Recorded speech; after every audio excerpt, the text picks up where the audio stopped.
मुझे अल्लाह ताला के ऐसे नाम मिले हैं कि मैं जिसके दिल में चाहूं अपने लिए मोहब्बत पैदा कर लूं। किसी बंजर जमीन पर पड़कर फूंक दूं तो जमीन जरखेज हो जाए, मिट्टी पर पड़ लूं तो मिट्टी सोना बन जाए।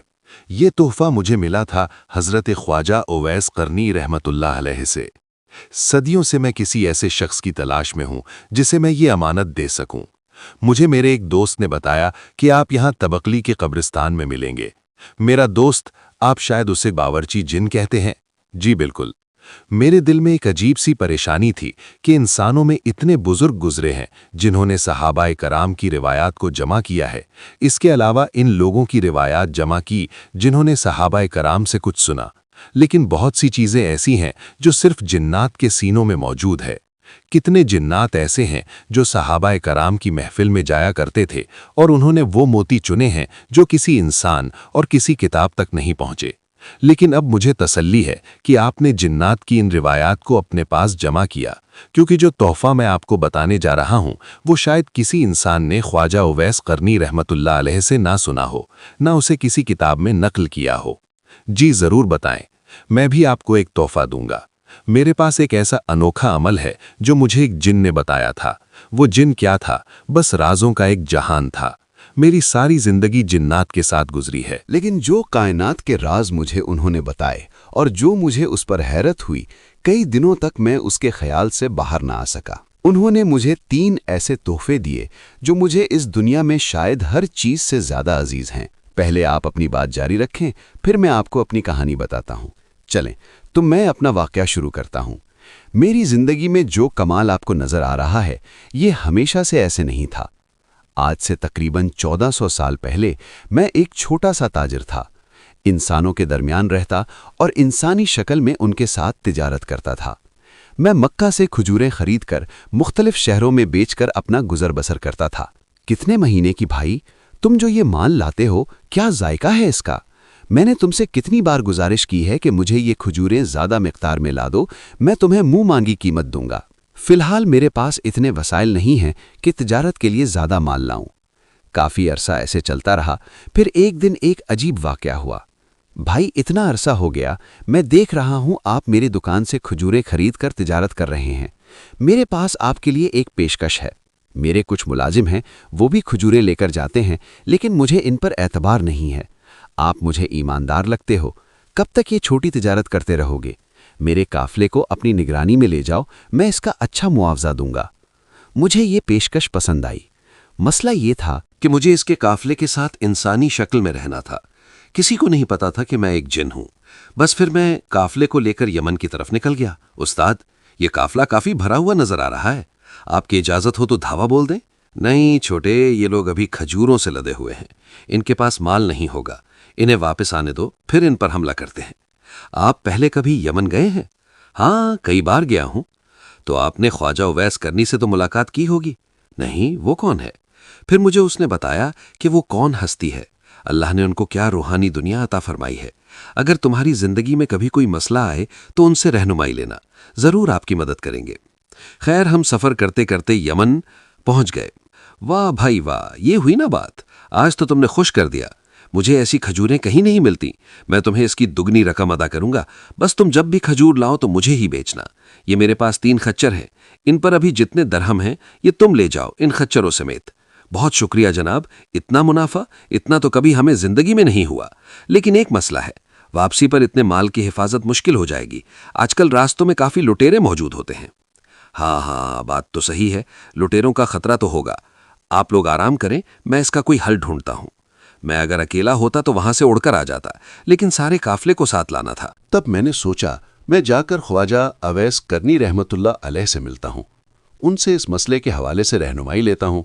तो मैं ढूंढता ढूंढता उनके घर पहुंचा और उन्हें अपना सारा मामला बताया। ये तो कोई मसला ही नहीं। कुछ अरसा पहले यहाँ हजरत उमर और हजरत अली तशरीफ लाए थे। उन्होंने मुझे एक तोहफा दिया था। वो तोहफा मैं तुम्हें देता हूँ। वो अल्लाह के 2 नाम है। जो बंदा उन्हें पढ़ेगा वो हर दुश्मन के शर से महफूज रहेगा। कोई भूखा अगर पढ़े तो अल्लाह उसके लिए रिज़्क़ का निज़ाम बना दे। कोई भटका हुआ पढ़े तो अल्लाह उसे मंजिल तक पहुंचा दे। कोई बेघर पढ़े तो अल्लाह उसे घर दे दे। कोई हालात से थका हारा पढ़े तो अल्लाह उसे राहत दे दे। کوئی زندگی کا ساتھی چاہے تو اللہ اسے ساتھی دے دے۔ یہی نام ایسے ہیں جن کی وجہ سے ان بکریوں کے دل میں سے اس بھیڑیے کا خوف ختم ہو گیا ہے، اور اس بھیڑیے کے دل میں ان بکریوں پر حملہ کرنے کی چاہت ختم ہو گئی ہے۔ تم یہی نام 40 بار ایک کاغذ پر لکھ کر ہر تھیلے میں ڈال دو، اور پورے راستے یہ نام پڑھتے ہوئے جاؤ، انشاءاللہ تم محفوظ رہو گے۔ پھر میں خواجہ اویس کرنی رحمت اللہ علیہ سے اجازت لے کر وہاں سے واپسی کے سفر پر روانہ ہوا۔ چلتے چلتے ہم نے راستے میں ایک نخلستان میں پڑاؤ ڈالا۔ ہم لوگ ویسے ہی پریشان ہو رہے تھے کہ کوئی لوٹ نہ لے۔ ابھی تک تو کچھ نہیں ہوا، ہمیں ابھی بھی محتاط رہنا پڑے گا، ہم پر کبھی بھی حملہ ہو سکتا ہے۔ میں آپ سب کو اللہ کے 2 نام بتاتا ہوں، وہ پڑھتے رہو، انشاءاللہ ہم حفاظت میں رہیں گے۔ جی بھائی ضرور بتاؤ۔ میں نے انہیں بھی یہ نام بتائے، لیکن سب نے قدردانی سے نہ لیا۔ یہ بندہ مجھے دیوانہ لگتا ہے، اگر اس راستے پر ڈاکو ہوتے تو ہمیں آتے ہوئے ہی لوٹ لیتے۔ خیر چھوڑو، تھوڑی دیر آرام کر لیں، پھر سفر پر نکلنا ہے۔ حملہ! کوئی بچ کر جانے نہ پائے۔ وہیں قزاقوں نے حملہ کر دیا۔ ہمارے 2 لوگ اس حملے میں مارے گئے۔ ایک ساتھی کو انہوں نے درخت کے ساتھ باندھ دیا۔ میں وہیں سب کے سامنے بیٹھا تھا، لیکن کسی کو نظر نہ آیا۔ جن خچروں پر سارا مال لدا ہوا تھا وہ میرے پاس ہی تھے۔ نہ ان لٹیروں کو میں نظر آیا اور نہ ہی وہ خچر۔ باقی لوگوں کے پاس جو کچھ تھا وہ لوٹ کر لے گئے۔ جب وہ لٹیرے وہاں سے چلے گئے تو ہم نے ان کو دفن کیا اور واپس مکہ پہنچائے۔ حیرت ہے، لٹیروں نے حملہ بھی کیا، 2 لوگوں کی جان بھی چلی گئی، اور تم سارا مال حفاظت سے لے آئے۔ آپ یقین نہیں کریں گے، میں وہیں سب کے سامنے بیٹھا تھا، لیکن کسی کو نظر نہ آیا۔ بس مجھے ایک محسن نے ایک راز بتایا تھا جس کی وجہ سے ہم حفاظت سے پہنچ جائے۔ کیا تم وہ ہمیں بھی بتا سکتے ہو؟ وہ نام ہے یا قادرو یا نافعو۔ اس دن سے میں نے یہ نام پڑھنا شروع کیے۔ صدیوں سے پڑھتے پڑھتے مجھ پر اس کے اتنے کمالات کھلے ہیں کہ میں اگر بتانا شروع کروں تو شاید کئی دن گزر جائیں۔ اتنے سال پڑھ کر اس کی جو تاثیر مجھے ملی ہے، میں وہ آج آپ کو بخشتا ہوں۔ آپ بھی اگر اس کو پڑھیں گے تو آپ کو وہی تاثیر ملے گی۔ اس کے علاوہ آپ جس کو اجازت دیں اس کو بھی اتنا ہی فائدہ ہوگا۔ کوئی بھی اگر یا قادر ہو یا نافع ہو، روزانہ 45 بار پڑھنے کی عادت بنا لے تو اسے ہر طرح کے حادثے سے بچائے گا۔ اس کا اتنا ہی فائدہ ہوگا۔ جو بندہ اپنے روزمرہ کے کام کے دوران اسے کھلا پڑھنے کی عادت بنا لے گا، اس کا کاروبار سونے کے کاروبار جیسا منافع بخش ہوگا۔ اللہ اکبر! بہت شکریہ آپ کا۔ یقیناً یہ امانت ہر انسان تک پہنچنی چاہیے۔ وعدے کے مطابق اب میں آپ کو اپنا واقعہ سناتا ہوں۔ چند سال پہلے میرے ایک دوست نے مجھے کہا، ہمارے یہاں ایک مہمان آئے ہوئے ہیں مکہ سے، بہت عظیم ہستی ہیں، ساری زندگی انہوں نے مکہ میں گزاری ہے۔ بچپن میں انہوں نے زندگی کا کافی حصہ حضرت انس بن مالک رضی اللہ تعالی عنہ کی محفل میں گزارا۔ ان کے پاس کائنات کے بہت سے راز ہیں، لیکن وہ کبھی کسی کو نہیں بتاتے۔ آپ چل کر ان سے بات کیجئے، شاید وہ آپ کو کچھ بتا دیں۔ میں یہ سوچ رہا تھا کہ جس ہستی نے ساری زندگی مکہ میں گزاری ہے، پتہ نہیں ان کے پاس کیا کیا کمالات ہوں گے۔ صحابہ کرام کی محفل میں رہے کیا موتی چنے ہوں گے، کاش وہ اس کا کچھ ذرہ مجھے بھی دے دیں۔ یہی سوچتے سوچتے ہم وہاں پہنچ گئے۔